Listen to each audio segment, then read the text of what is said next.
Israel, it's intensifying its war across the Gaza Strip as the official death toll has now topped 35,000, including more than 14,500 children.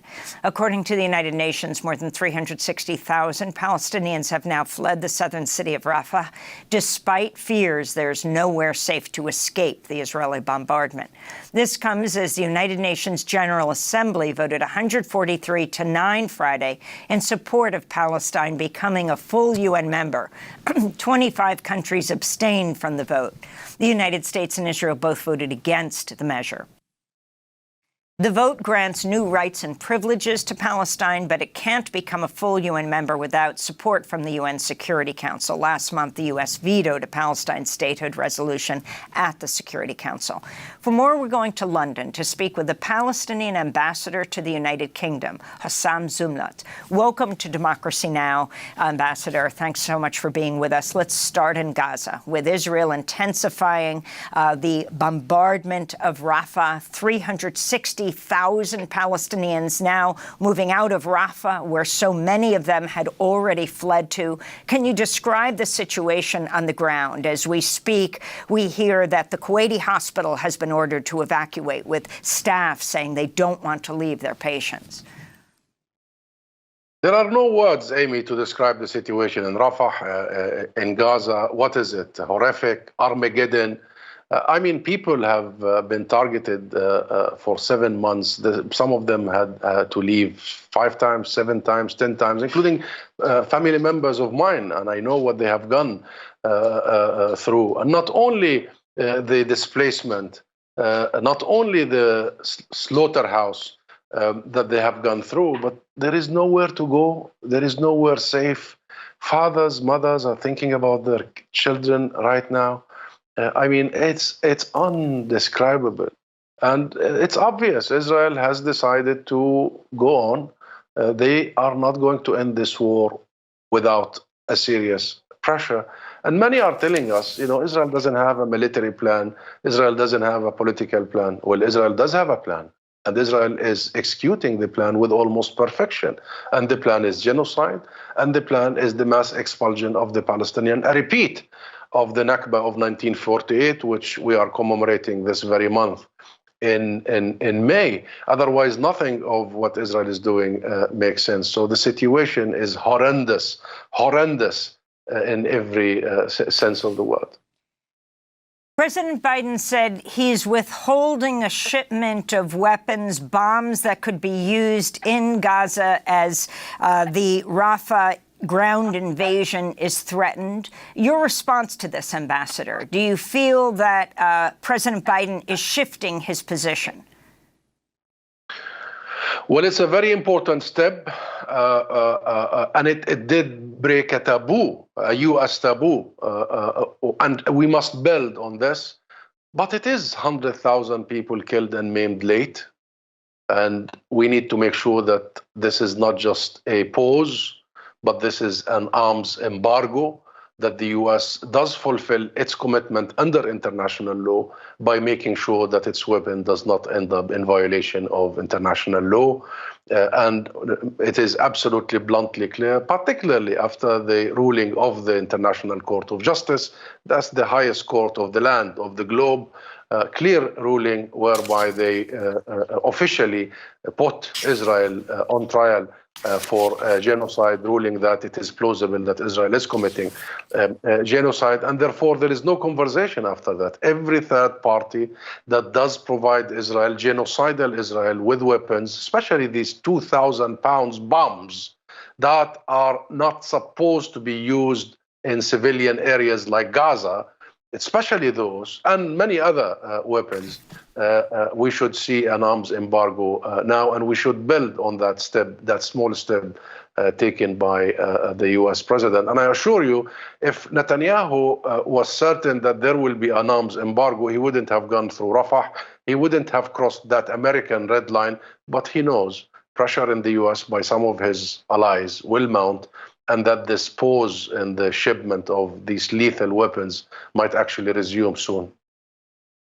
We got word on Friday that the State Department had concluded Israel likely used U.S. weapons in violation of U.S. and international law. But the report claims the Biden administration has not yet found specific instances that could force the U.S. to withhold military aid. Your response, Ambassador?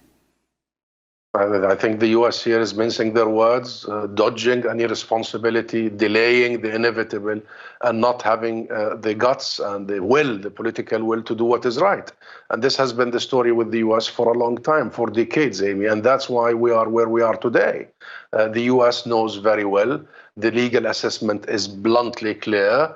Israel not only violated international law, Israel has bombed international law, has bombed the UN premises and what have you. And then when Israel came up with these allegations against UNRWA, the U.S. was absolutely clear, or at least quick, to suspend funding from the organization that deals with the humanitarian side of Gaza, of the West Bank, of Palestinian refugees in general. The U.S. policy vis-a-vis Palestine is inconsistent, contradictory. It does not make sense. It doesn't add up. The U.S. has been saying for all along that it wants a two-state solution.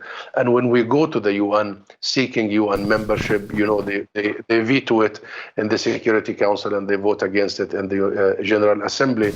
And why? If you really believe in a two-state solution, why do you do so unless you really don't? And all what you're doing is just buying time, giving cover for Israel to finish off its job.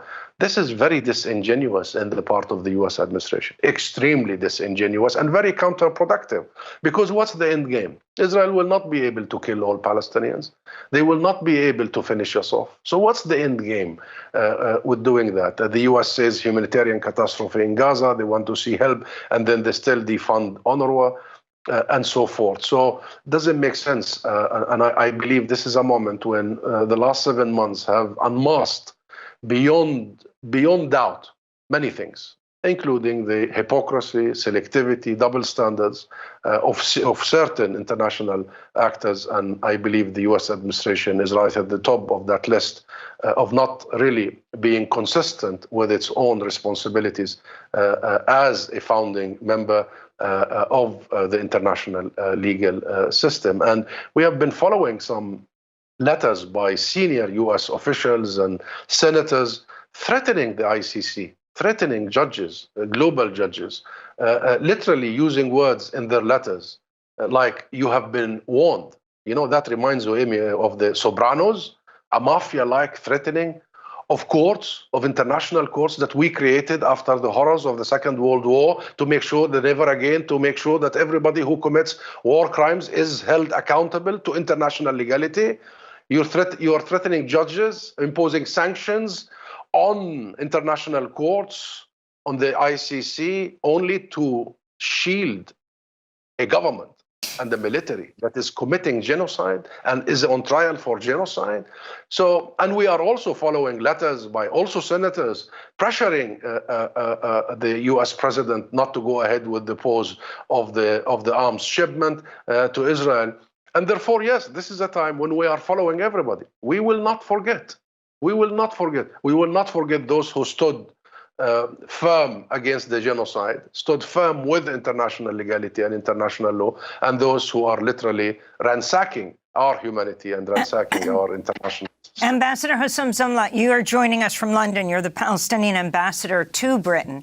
The Foreign Office there is investigating a claim by Hamas that a British-Israeli hostage, Nadav Popplewell, has died in Gaza, died about a month ago.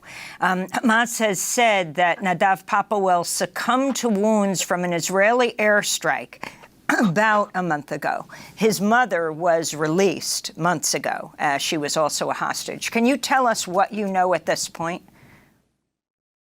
I really don't have information about this, Amy, whatsoever.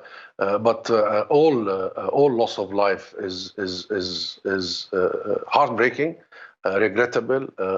All hostages from both sides must be released and returned safely. And I repeat, from both sides, because Israel has taken thousands of our people hostages without trial, without charge. And you have followed some of the astonishing, heartbreaking reports of the Israeli prison guards' treatment of our hostages. A CNN report only last week about the torture, and some of them have actually died under torture, like Dr. Adnan al-Borsh of Gaza, who is world-renowned for being a backbone of the health sector in Gaza, and once he operated 41 operations in one day.